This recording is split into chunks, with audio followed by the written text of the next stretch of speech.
We don't usually do this kind of thing, but what we're going to do today is replay a show from 2015. We did this right around the time of the accord, the deal. Essentially, it was called the Joint Comprehensive Plan of Action. If you want to get technical, was negotiated under the leadership of President Obama between Iran and 6 other countries, and it's a deal that we have since pulled out of thanks to President Trump.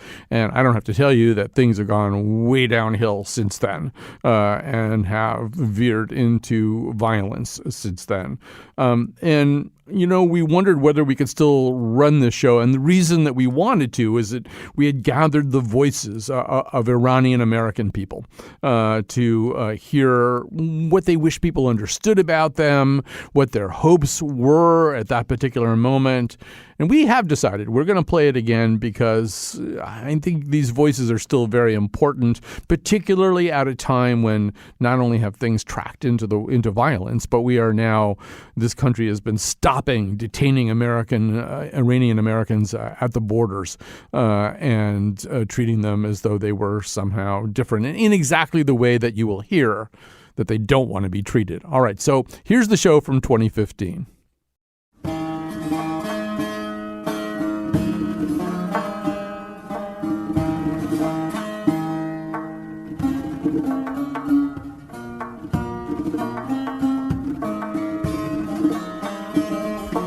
All right, that is Iranian music because we are talking about Iran today. We have a panel of wonderful and distinguished guests here in the studio. And why are we doing this? One of the things that we became aware of is that we really don't talk that much to people about the Iranian experience here in America, and that these cultures are maybe less estranged than people think they are. But one of the problems is that Americans have these really long memories. So people of a certain age and people of a couple of generations, the thing they remember is the 1979 revolution. The thing they remember is, death to Carter, America is the great Satan. And what they don't understand is they don't understand a lot of things that we're going to point out today, including the fact that I think somewhere around 2/3 of the people alive in Iran right now were not alive at that time. And the country is just in a very different place. But Americans' heads don't easily get in this space with reality. So I'm going to introduce all the people on the panel. I'm going to do my best I practiced really hard with the names, but I'll probably make a minimum of 3 mistakes. Afarin Ramanifar is an artist and professor of art and art history at Eastern Connecticut State College. Abbas Amanat is a professor of history at Yale and the director of Yale's program of Iranian Studies.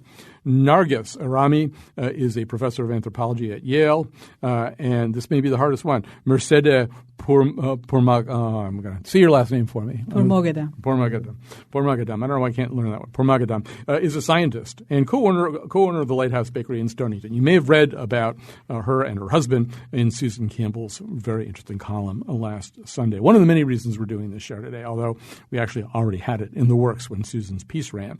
So maybe the thing to do is to start with the historian in our midst. And Abbas, I was talking about how America kind of freeze-framed Iran at a certain moment. And I'm sure this is something that you run into in American attitudes.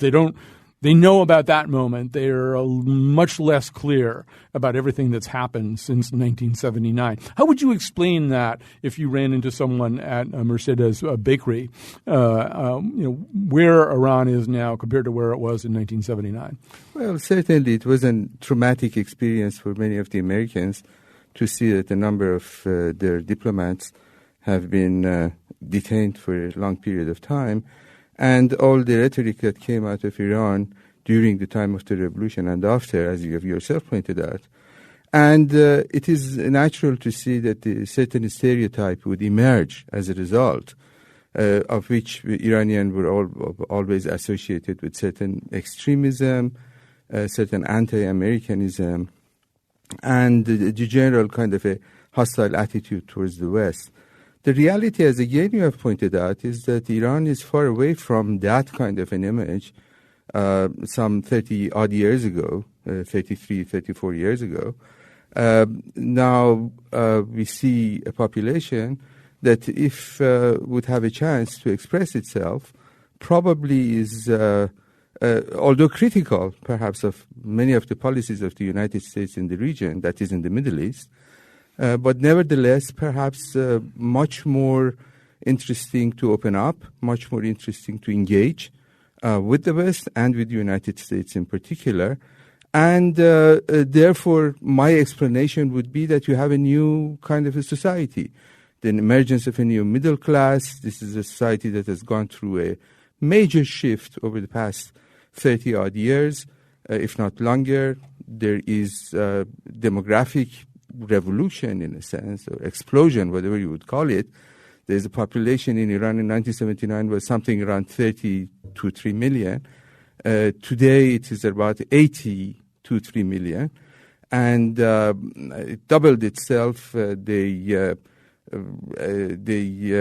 percentage of the youth in Iran is something below 25 is something probably about 60-65% or so. Perhaps others can correct me, Nayes, or others can correct me in that. There is a rate of literacy in Iran has grown up tremendously. It was something around the time of the revolution in the 1970s, around perhaps 60%, 50-60%. It depends what kind of statistics you look at.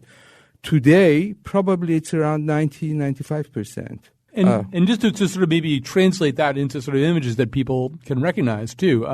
Some of my more modern images of Iran come from the movies of Farhadi, movies like A Separation and About Ellie, where I see kind of what Abbas is talking about. I see people who are both recognizable and maybe a little less recognizable, right? I see these angst-ridden members of Iran's middle class who are having the same problems basically that Americans are having in their personal lives. Maybe they're dressed a little bit differently. Maybe they're living with certain kinds of religious strictures that would be less familiar to me. But I feel like there's more in common than not.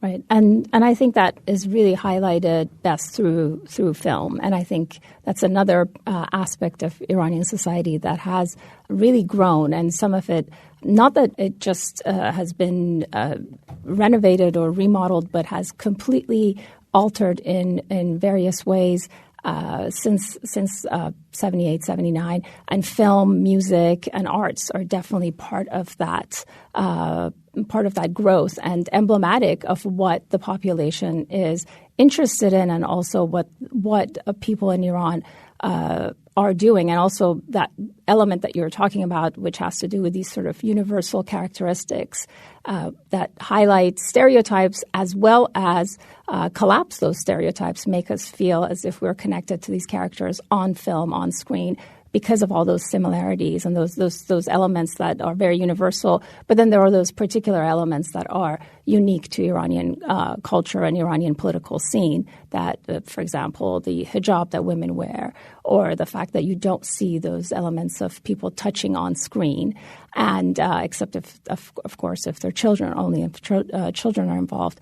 And those elements are things that can seem to stand out, especially for a general American audience. Afarin, this is sort of something that you try to do, right? Use art to communicate about cultural differences and similarities.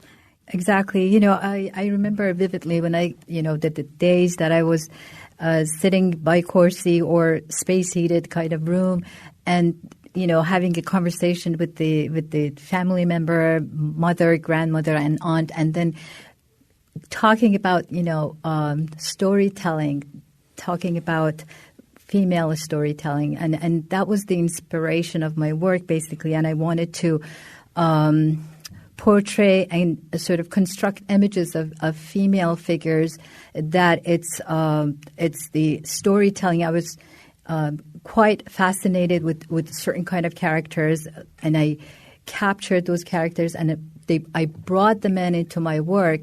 And so characters such as Shahrazad, Genie, Barbie, and it was quite amazing. After we moved to United States in 1989, not long after that, my daughter, she was asking for a Barbie, which it was quite kind of ironic, because I came to understanding that it's just the, suppressed society, suppressed expectation of society. It sort of applies to anywhere you go.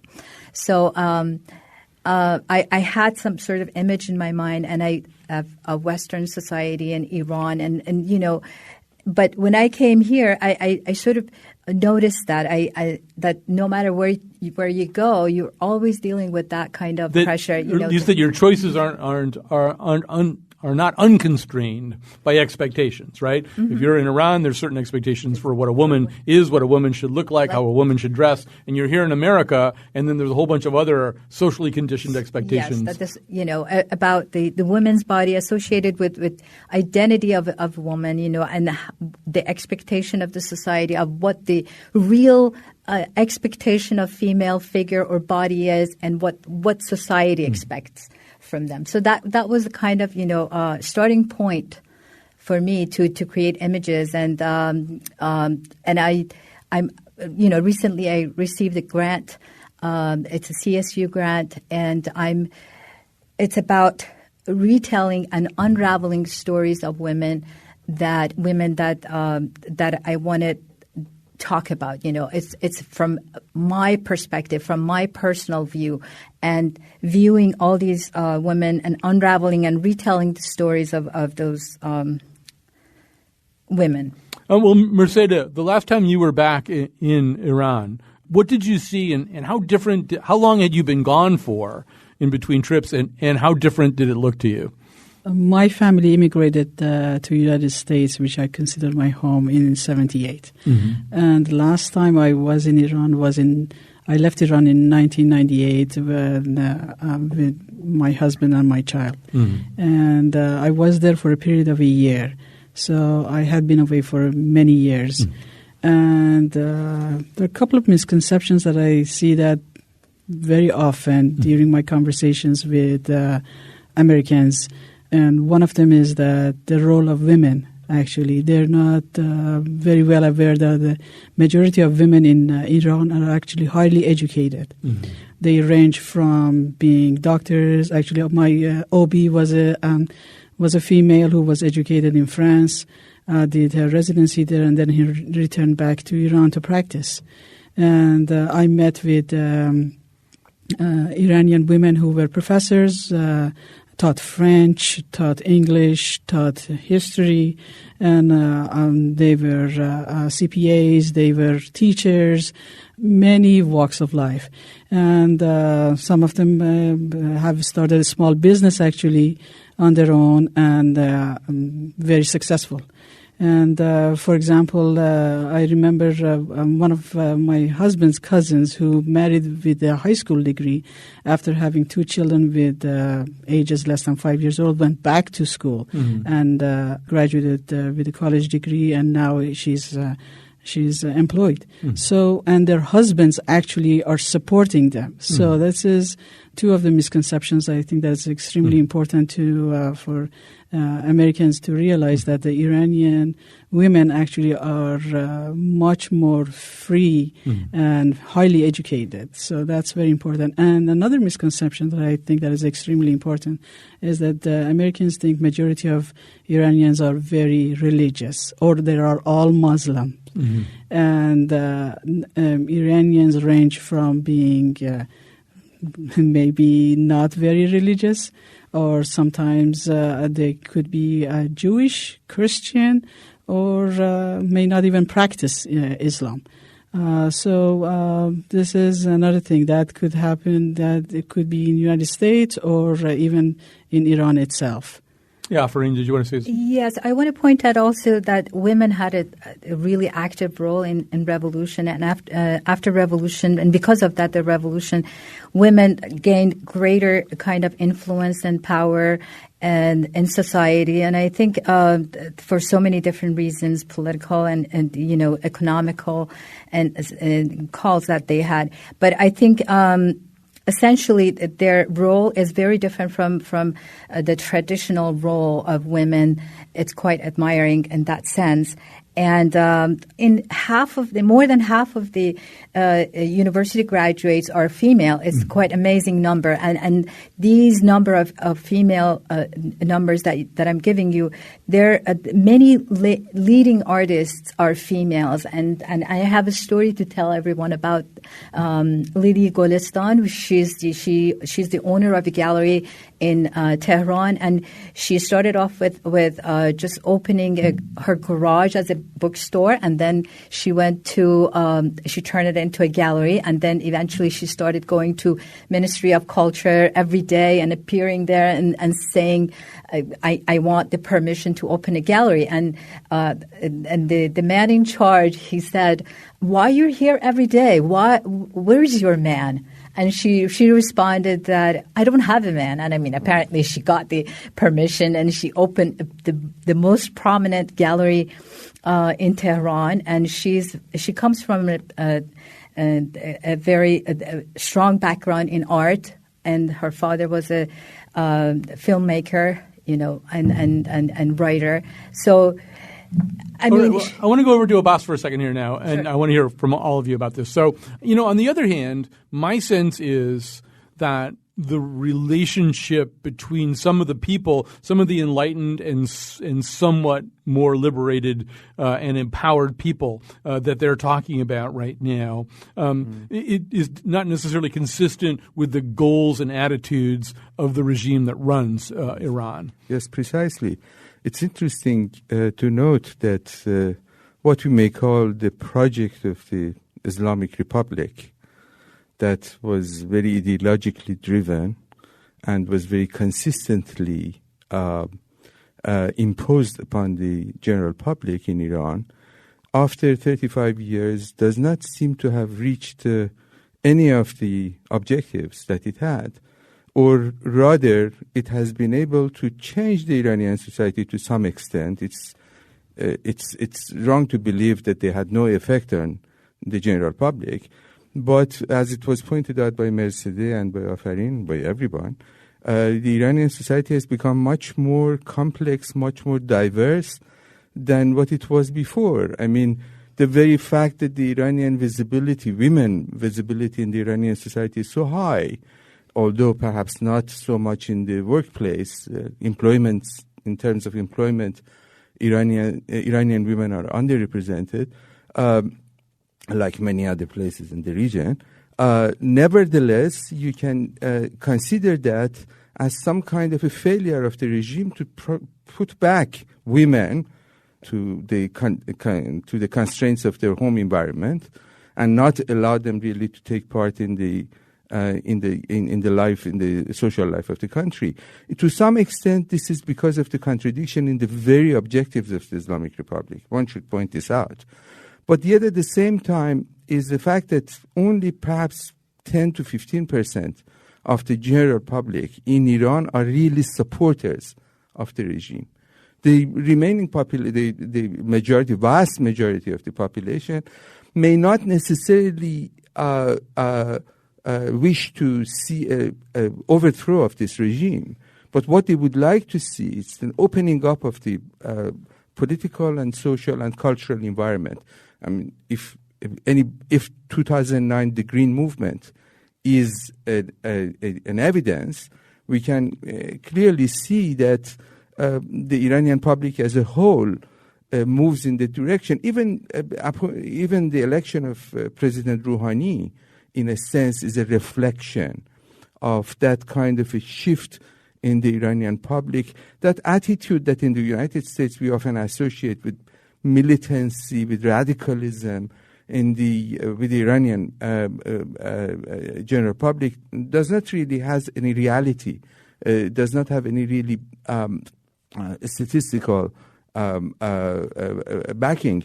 What you see is a society that sees itself being basically victimized in terms of employment, in terms of possibilities, and that's why you would see such a high immigration of the kind of a brain drain out of Iran into the West, the United States, Canada, Australia, Europe, all of them to see the best of the Iranian educated are basically those who want to immigrate to the West. I want to just come back to the question of religion. Mercedes made a great point that there's more diversity than people think religiously, Nagas.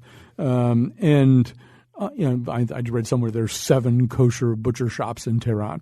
On the other hand, Americans think of Iran not unrealistically as a theocracy, right? One that, you're sitting here in Connecticut, which is the last place in America to have an official state religion. We had an official state religion in Connecticut until 1818. But nevertheless, the foundations of it was very religious. Yes. Oh, yeah. The foundations of America were very religious, and Connecticut hung on to the notion, and it still is very religious. So what's the difference? In other words, if the experience that we have here in the United States includes, for example, no atheist can ever run for president. We're not going to have an atheist president, in my lifetime. So it's not as though religion and politics are really as separate as we claim they are. What's the difference in Iraq? What's in Iran? What's the subtle difference in Iran? Well, on the surface of it, of course, as you pointed out, it's a theocracy. There is no doubt that is what the political motivations were of the founders or the architects of the Constitution after 79 and even probably leading up to the revolution. But as I think in various ways it's been pointed out, the reality on the ground, just like the reality here, is that there is religious freedom, that there really truly isn't that kind of religious freedom in the United States, in a sense that you can sure say what you want to say, but in reality, if you want to make good with your neighbors, if you live in a small town, you should probably be attending church. Or it's that those elements of, I guess, de facto de jure differences. If are we talking about by legal definition, then Iran is a theocracy. Do most people identify themselves as pious? In some ways, do they believe in spirituality or that there is some kind of God? Again, I think that's absolutely true. Even in popular music in Iran, you do see these elements of piety being pointed out, or spirituality in different ways. Do especially young people feel that there is resistance to the way they want to express themselves religiously? That's definitely the case.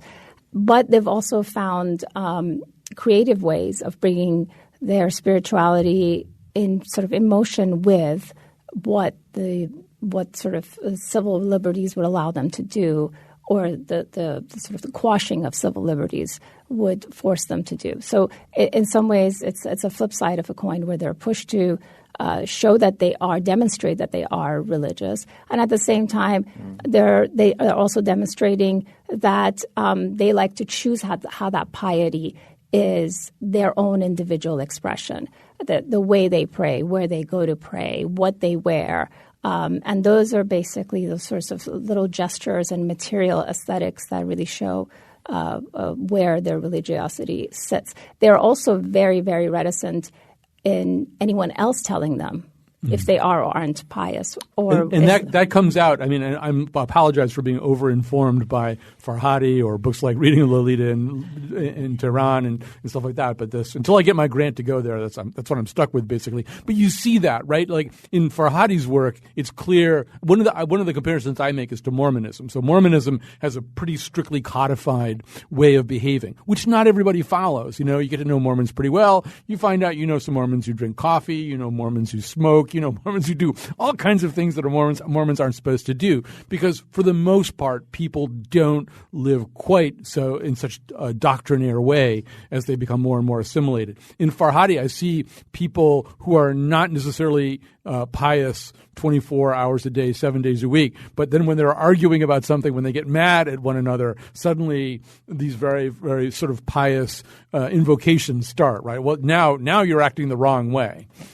When you feel it's a little bit more fungible, a little bit more movable, and less rigid. It's part of the general human struggle of finding oneself, and that's, I think, his films definitely, the sort of neorealism point that out. But I think that's true with everyone anywhere else. But those questions continue to inform one another. And what's really interesting is the level of a live and active discussion that happens amongst people in Iran, from of course cab drivers, which is always the way a lot of journalists are able to get their information, but everywhere, that people are able to have these very sort of public spaces of discussion, and you see conversations about what their struggles are, from public for poetry to what's really become very much fashionable in Iran amongst all sorts of urban centers, as well as intergenerational, are taking self-help classes or advancement of or betterment of self through musical instruments to voice classes to art classes to all sorts of self-help groups that really indicate that it is a personal and a public struggle, and the public now is taking ownership of that particular personal struggle. All right, we're going to grab a quick break here. Things are moving along. We'd love to hear from you as well. Feel free to tweet us at WNPR Colin as we go, talking about the experiences of Iranian Americans.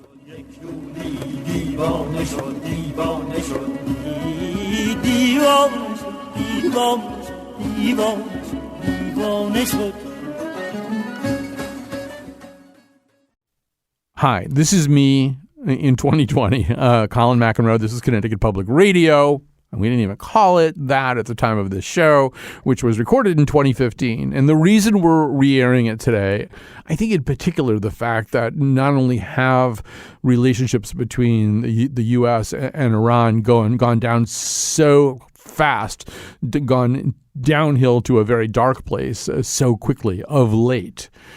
But we are beginning to hear about Iranian Americans being detained at the border, stopped, questioned, children frightened about what's happening to their families. And so we wanted to remind you, we wanted to remind ourselves maybe, about the people that we met when we did this show back in 2015, at a time when the U.S. and 5 other countries had worked out this accord with Iran, when hopes were running high, how everybody felt, what everybody hoped could happen, what everybody hoped we could all understand about one another. Obviously, things have moved in a very different direction right now. Anyway, here's more of this show from 2015. All right, we're back. We're talking about the experience of Iranian Americans and conditions in Iran right now, but also what it's like to come here. So we have a great panel here. If I introduce them all, the show will be over. So I'll gradually, as we go along here, kind of remind you of who they are. I want to talk a little bit also about why people leave, why people come here. Everybody who's sitting here in my studio has a story, but so does one of our callers here. Actually, Jason is the reason that we're doing this show. He emailed me a while ago and suggested a show like this one. Jason Nushin is an Anglo-Iranian artist. So, Jason, first of all, welcome to the show. Thank you. Hi, everybody. Tell us a little of your story. Tell us sort of what your experience was in Iran and how it was that you came to America. Well, I was born in England, and I went to Iran when I was 3 months old, and I was raised by my grandmother and aunt. My aunt was Masume Sehun. She was a gallery owner and an artist, and her husband was Hushang Sehun, who was an eminent Iranian architect.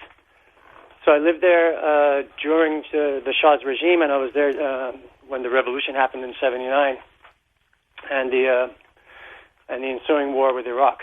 So I think that actually what Iran is today is a product of that war. And if that war hadn't have happened, Iran wouldn't have been as tightly controlled as it is by the regime. How is it that you came back to the West? I left for a year.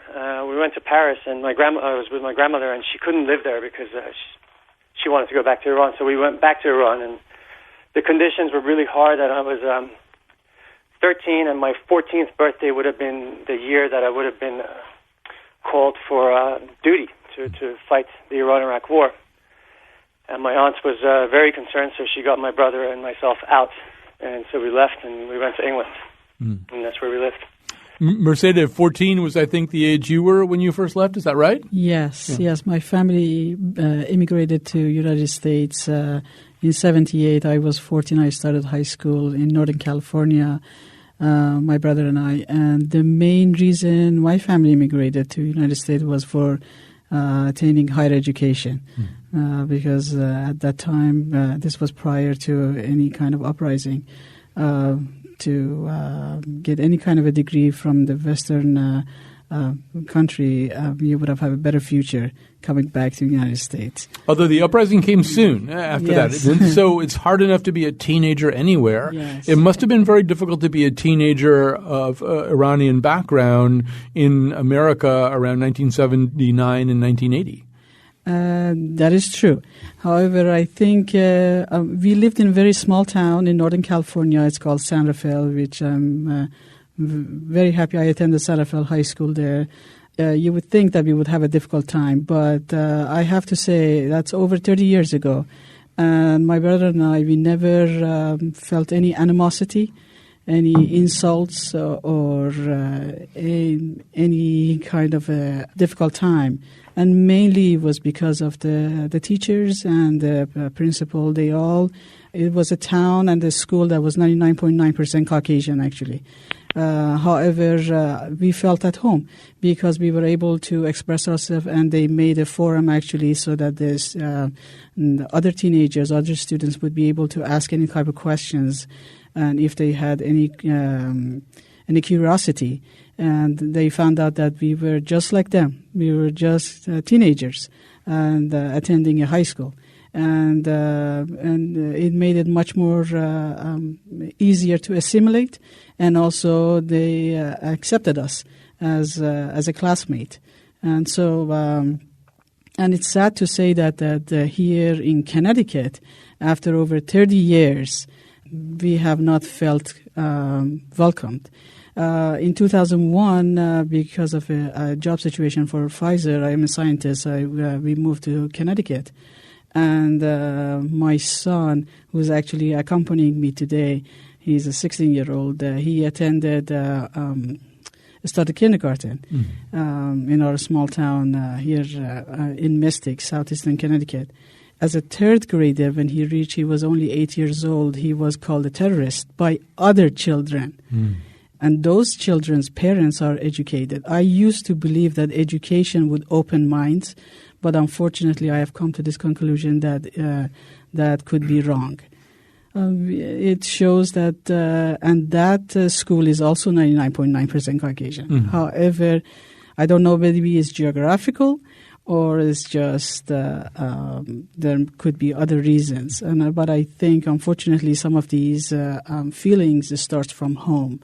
I want to appreciate that there are many people who have supported us, and I appreciate that, and it's very heartwarming. So, Afarin, I want to hear your story of leaving Iran, but before we do that, just because she mentioned 9/11, Nargis, I think this is sort of an important point that, Americans sometimes are. Well, I was on commercial, drive time talk radio when 9/11 happened. So I was hearing from some of the most unenlightened people on the face of the earth. And they were absolutely incapable of distinguishing one Middle Easterner from another, one background from another, an Arab from a Persian. I mean, it just was all just one thing to them. And people were in a complete panic, and all of their xenophobia was coming out. And as a result, I mean, I think in ways that Mercedes' story of what her son heard. I mean, that's not uncommon, right? Americans had they just were unwilling to make any kind of discernments at that moment. Specifically after 9/11, I think that a lot of people did witness comments being made, especially to young men. And I mean, I'd heard that across the region, things that people hadn't heard since Iranian students were in the United States in 78, 79, and the hostage crisis really highlighted, especially those in California. And I recall my uncle, who was at USC at the time, talking about the very sort of physical and personal attacks that would happen. And it didn't seem like there was much of that even in California until 9/11. And I think that people had a really difficult time telling the difference between a Sikh and an Iranian or an Arab, or what their religious identity was, or if that even mattered.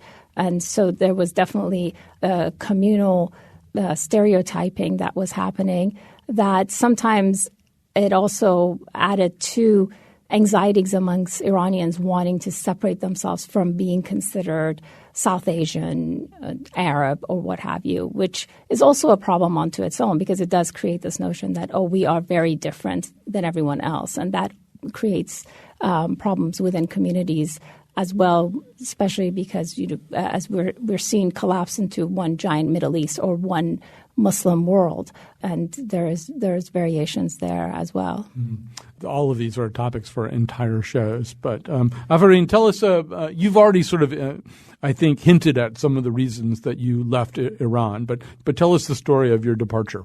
Mainly, we left Iran for higher education purposes and reasons. I want to get my higher degree here, and it was quite amazing because, as an artist, I always felt compelled that I need to make my statement through the imagery that I create. So I express myself through the imagery and the language that I have. It's a combination. It's the mixture, and I wanted to juxtapose kind of imagery that I grew up with. And the degree that I had, it's a Persian miniature painting in Iran, and then getting the Western kind of skills here and learning about that and kind of bringing these two areas together. That was my intention, and I wanted to, create the images of feminine figures, or space that I create in my paintings.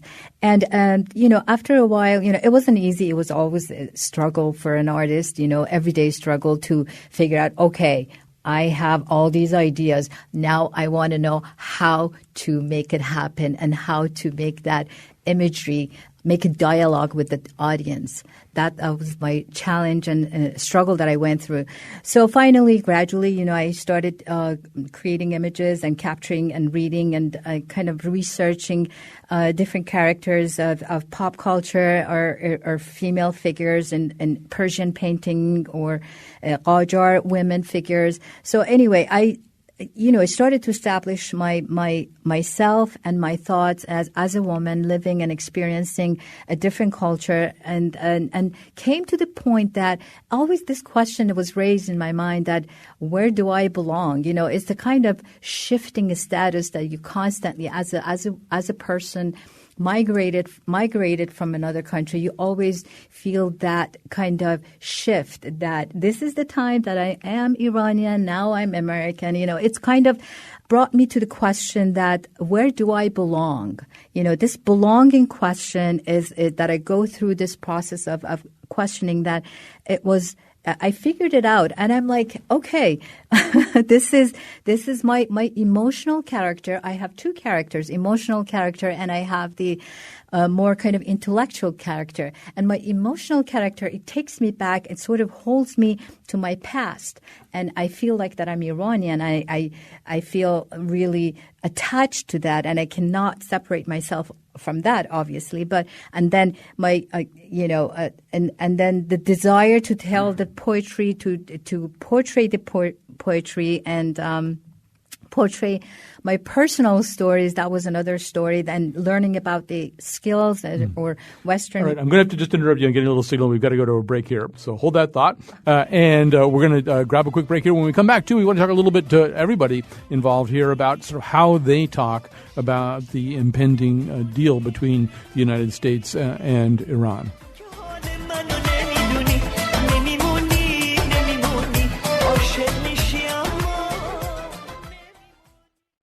Hi, this is Colin McEnroe. This is Connecticut Public Radio. You're listening to a show we recorded in 2015. I feel like it's incredibly relevant right now in 2020. Obviously, things have been bad over the last few weeks. I mean, they started to get bad much earlier when the U.S. pulled out of the joint accord that you'll hear the guests talking about. So hopefully, the hope isn't there anymore. Everything has deteriorated. But these people on this show wanted you to understand things about their culture, things that don't make up a big part of the political debate. So that's why we're running this show again. I'm going to return you now to 2015.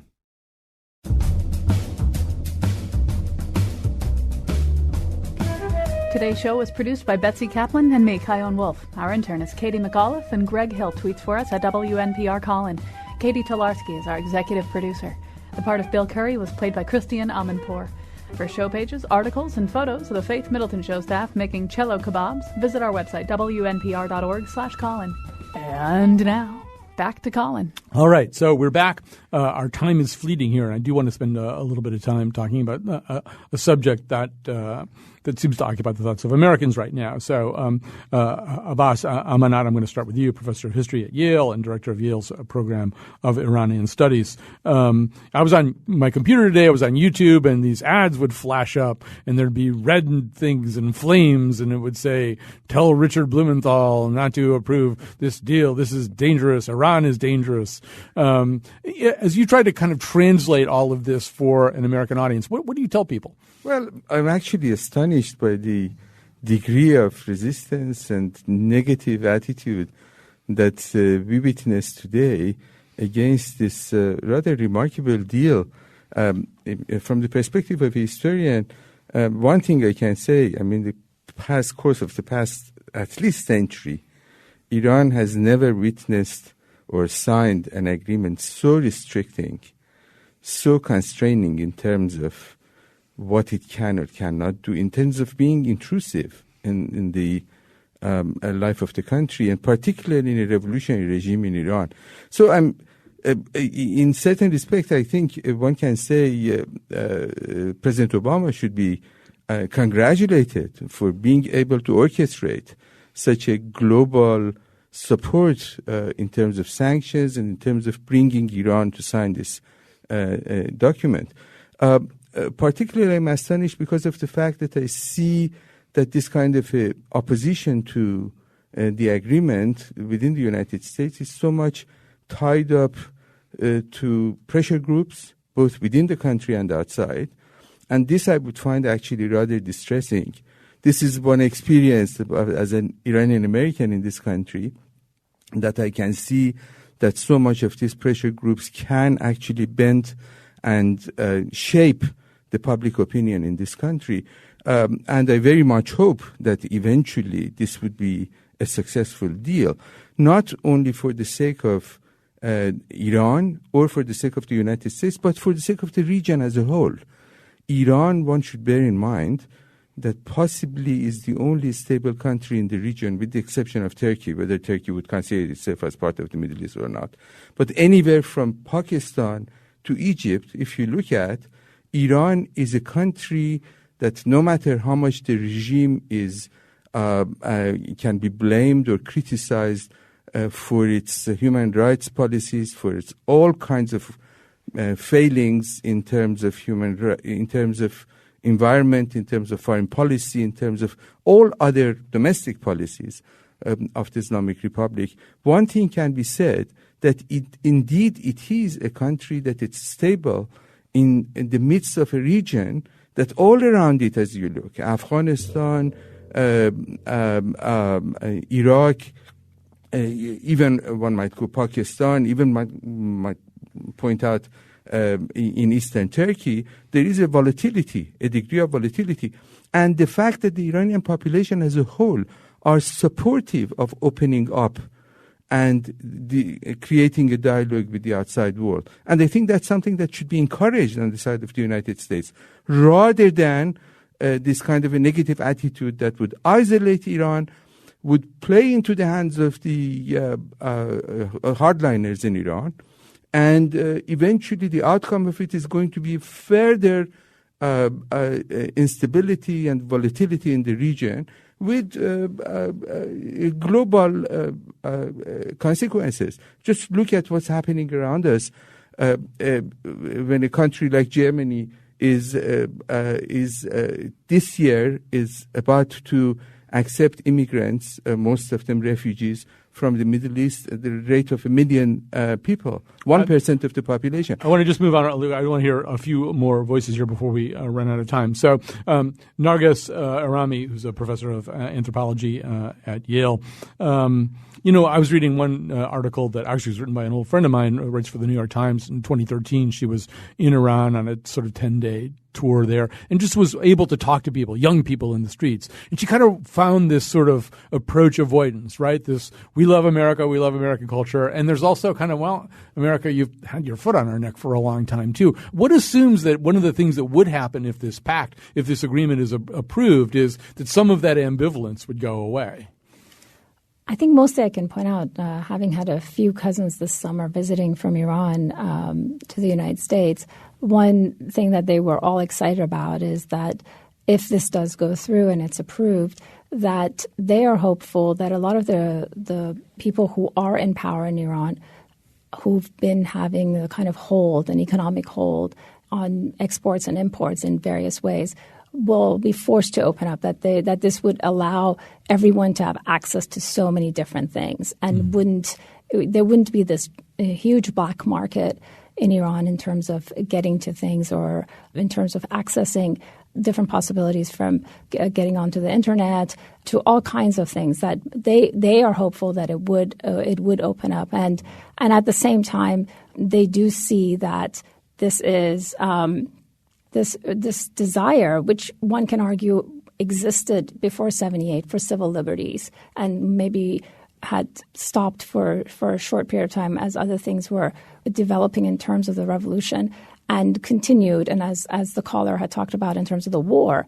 And so questions about civil liberties, again, took this sort of step back, which were, again, I think, the things that were on the surface in probably from the early 70s onwards, and a sort of global phenomena, that this, the question of sanctions and the way that the Iranian state has been treated, as well as the Iranian population, had a lot to do with the fact that very few people who are in power and who, for the most part, most young people feel like probably are in cahoots with sanctions happening, for them to have absolute control over how things come in and out of Iran would open up, and that there would be less control of that. Jason Nushin, really quickly, because we're running out of time, I know you feel as though the approval of this pact would have profound, far-reaching implications for Iranians. Absolutely. You know, this deal is a 10-year deal. So we're looking at, 2025, 2026. And by then, all the people who are in charge right now are either going to be dead or retired. So they're going to be replaced by this new generation of Iranians who didn't see the revolution. They don't have all that luggage with them. And you know, what better time to open up relations? And plus, Iran has an incredible cuisine. Iranian food is the best in the world. I agree. You need to go to Tehran, Colin, and taste the food. All right. No, I want to get that grant so I can go there. But meanwhile, I could go to the Lighthouse Bakery in Stonington. Mercedes Permogadam. Do you in fact serve Iranian baked goods there? I mean, can I try Iranian treats there when I go there? Well, the Iranian bakeries have such a great influence from Europeans all the time. So all the European baked goods that you see in Europe are actually can be served in bakeries in Iran, and we have them, but we also have baklava. But what I wanted to mention is that besides the financial stability that this approval is going to bring to Iran, to every individual, there are some business people that actually do business with China, and they are constrained to do business with Europe, and that would open up the doors not only for Iranians but also for American companies, which would be able to do business. Once that is done, I think the people will be able to communicate better and understand one another, because I think both people would be able to learn from one another.